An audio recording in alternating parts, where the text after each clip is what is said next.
Assalamualaikum.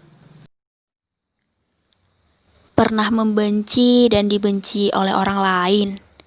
Lebih menyedihkan mana jika dibandingkan dengan membenci dan dibenci oleh diri sendiri? Setiap orang memiliki takaran kesedihan yang tidak bisa diukur, dan tidak pula bisa dibanding-bandingkan antara yang satu dengan yang lain. Untuk yang sedang membenci orang lain, ketika kau membenci seseorang, cobalah untuk mengintrospeksi diri serta mengoreksi hati. Sebab bisa jadi ketika kau membenci seseorang bukan karena ada yang salah pada seseorang itu, melainkan bisa jadi ada yang salah pada hatimu. Seseorang melihat tergantung dari kadar kejernihan hatinya. Bila hatinya kotor, ia cenderung melihat keburukan daripada kebaikan. Begitu pula sebaliknya, bila hatinya jernih, ia cenderung melihat kebaikan daripada keburukan. Untuk yang sedang dibenci oleh orang lain, hanya karena orang lain tidak berbuat baik kepada kita, bukan berarti kita harus membalasnya dengan cara yang sama. Sebaik apapun kita, yang benci tetaplah benci. Seburuk apapun kita, yang cinta tetaplah cinta.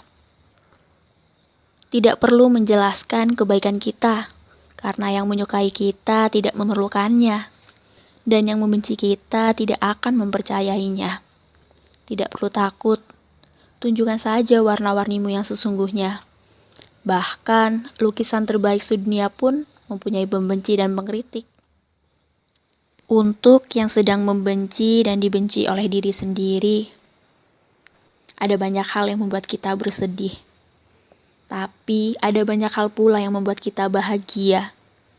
Terkadang kita terlalu membebani diri sendiri dengan ratapan dan air mata, lalu menyampingkan kebahagiaan yang Allah berikan kepada kita di sisi lainnya. Kebaikan dan keburukan adalah dua sisi yang tidak bisa dipisahkan. Di balik hal-hal buruk yang telah terjadi, terdapat hal-hal baik untuk disadari. Ketika hal-hal buruk menjatuhkanmu, percayalah, sewaktu-waktu hal-hal baik akan kembali membangkitkanmu. Jangan menyerah, bersabarlah, bersyukurlah, ikhlaskan dan maafkan. Untuk yang sedang membenci dan dibenci oleh orang lain, serta membenci dan dibenci oleh diri sendiri. Membenci hanya akan menyempitkan hati. Hati pembenci tidak pernah damai. Pikiran pembenci tidak pernah bersih. Dan mata pembenci itu tertutup, sehingga yang terlihat hanyalah keburukan yang ada di pikirannya.